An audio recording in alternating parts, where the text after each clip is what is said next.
சபரிமலை ஐயப்பன் குறித்து முழுமையான தெளிவான விளக்கத்தை பார்ப்போம். சபரிமலை ஐயப்பன் யார்? சபரிமலையில் அருள்பாலிக்கும் ஐயப்பன் அல்லது ஐயப்பா சுவாமி என்பது ஹரிஹரபுத்திரர், அதாவது மகாவிஷ்ணுவின் மோகினி அவதாரமும் பரமசிவபெருமானுக்கும் சேர்ந்து பிறந்ததுதான் ஐயப்பன் என புராணங்கள் குறிப்பிடுகின்றன. ஐயப்பன் நீதி, ஒழுக்கம், சமத்துவம், பக்தி, தன்னடக்கம் ஆகியவற்றின் பிரதிபலிப்பு. தத்வமசி, நீயே அந்த பரமவஸ்து என்ற ஆத்ம ஞானத்தை உணரச் செய்வதே. சபரிமலை எங்கு இருக்கிறது? சபரிமலை கேரளாவின் பாதானம்திட்டா மாவட்டம் உள்ள பெரியாரம் புலிவேழா வனத்தில் அமைந்துள்ளது. குன்றின் உச்சியில் 18 படிகள் கொண்ட திருக்கோவில் உள்ளது. ஐயப்பன் பிறப்பு புராண கதை. அரக்கி மகிஷி என்பவள் உலகத்தையே கலங்கடித்தாள். சிவபெருமான் மோகினி விஷ்ணுவின் ஸ்திரீ அவதாரம் சேர்க்கையில் பிறந்த குழந்தையே ஐயப்பன். குழந்தையை பாண்டாளம் ராஜா ராசசேகரர் கண்டெடுத்து வளர்த்தார். அவர் பெயர் மணிகண்டன். கழுத்தில் மணி இருந்ததால் வளர்ந்த பின் மகிஷியை வதம் செய்து உலகத்தை காப்பாற்றினார்.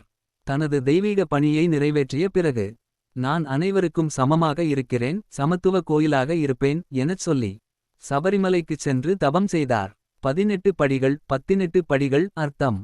சபரிமலையின் சந்நிதியை அடைவது 18 புனிதமான படிகள் வழியாகத்தான். 1. 5 கர்மேந்திரியங்கள்.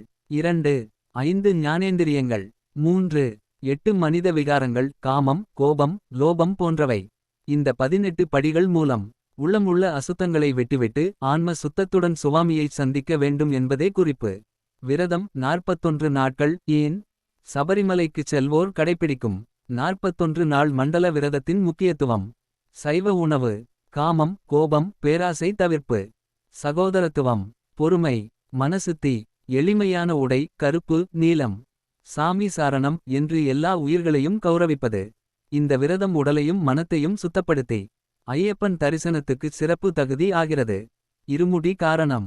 தலை மீது சுமந்து செல்லும் இருமுடி என்பது ஐயப்பன் தரிசனத்திற்கு மிக முக்கியமான ஒன்றாகும். இதில் ஒரு பகுதி நீர்ப்பூரி வலதுபுறம் நோக்கிய அம்பு ஹவிசம் அர்ச்சனைக்கு. மற்ற பகுதி தேவையான பூஜை பொருட்கள். இது பக்தனின் விரத பயணத்தின் நிறைவு. ஐயப்பனின் வாகனம் புலி. பக்தர்கள் புலி வருவான் என்று சுவாமியின் சக்தியை எடுத்துரைப்பர்.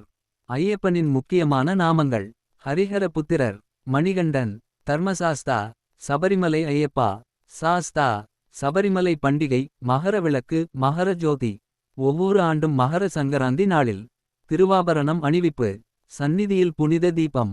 மலையில் மகர ஜோதி, தேவசமூக தீபம். இதை காண உலகம் முழுவதும் லட்சக்கணக்கான பக்தர்கள் வருகின்றனர். ஐயப்பனின் முக்கிய மந்திரம்: சுவாமியே சரணம் ஐயப்பா.